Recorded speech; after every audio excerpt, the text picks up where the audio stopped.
Hi friends, இந்த டோரோட design நம்ம இப்போ எப்படி ரெடி பண்ணுறது அப்படிங்கிறத இன்றைக்கி நம்ம வீடியோவில் பார்க்கலாம். Okay friends, welcome to Abu creations. இந்த வீடியோவில் நம்ம என்ன பார்க்க போகிறோம் அப்படின்னா, நமக்கு கஸ்டமர் இந்த டோர் டிசைன் பண்ண சொல்லி கொடுத்துருக்காங்க. அந்த இமேஜ் கொடுத்துருக்காங்க நம்மளுக்கு. இந்த இமேஜில் இருக்க மாதிரி நம்ம அந்த டோரோட டிசைன் ரெடி பண்ண போகிறோம். அது எப்படி ரெடி பண்ணுறதுங்கிறத இந்த வீடியோவில் தெளிவாக இருக்கும், பாருங்கள். இது வந்து நம்ம சிஸ்டத்தில் சாஃப்ட்வேரில், அதாவது ஆர்ட்கேம் சாஃப்ட்வேரில் எப்படி இந்த டோரோடைய டிசைன் ரெடி பண்ணுறோம் அப்படிங்கிறத வீடியோவாக மேக் பண்ணி போட்டிருக்கேன். அது உங்களுக்கு வீடியோ பாருங்கள், புரியும் உங்களுக்கு. ஓகே ஃப்ரெண்ட்ஸ், வீடியோக்குள்ளே போகலாம்.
ஃப்ரெண்ட்ஸ், ஒரு வழியாக டிசைன் ரெடி பண்ணியாச்சு.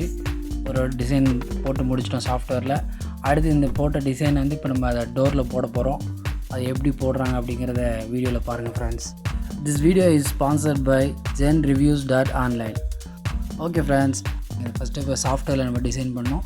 அடுத்து வந்து இப்போ அந்த டிசைனை மிஷினில் போட்டு அந்த டோரில் அந்த டிசைனை கொண்டு வர போகிறோம். ஓகேங்களா? ஓகே ஃப்ரெண்ட்ஸ், இதுதான் அந்த மிஷினில் இப்போ தான் அதுக்கு அந்த டோரோட டிசைன் போட்டுட்ருக்கோம். டோர் ரெடி ஆகிடுச்சு. இப்போ டோரில் பிசுலாம் இருக்கும் இல்லையா, அதெல்லாம் வந்து ஒரு ட்ரில்லிங் மிஷின் போட்டு தேய்ச்சி க்ளீன் பண்ணி எடுக்கிறோம். அதான் பார்க்குறீங்க. ஓகே ஃப்ரெண்ட்ஸ், உங்களுக்கு கண்டிப்பாக அந்த வீடியோ பிடிச்சிருக்குன்னு நினைக்கிறேன். இந்த வீடியோ உங்களுக்கு பிடிச்சிருந்தா லைக் பண்ணுங்கள், கமெண்ட் பண்ணுங்கள், உங்கள் ஃப்ரெண்ட்ஸ்க்கெலாம் ஷேர் பண்ணுங்கள். ஓகே ஃப்ரெண்ட்ஸ், டோர் ரெடி ஆகிடுச்சு. டோர் நமக்கு கஸ்டமர் கொடுத்த இமேஜ் லெஃப்ட் சைடில் இருக்குது பாருங்கள். அதேமாதிரி நம்ம டோர் ரெடி பண்ணியிருக்கோமா? எப்படி ஃப்ரெண்ட்ஸ்? ஓகேவா? சூப்பராக. Okay friends, thank you friends, thanks for your support.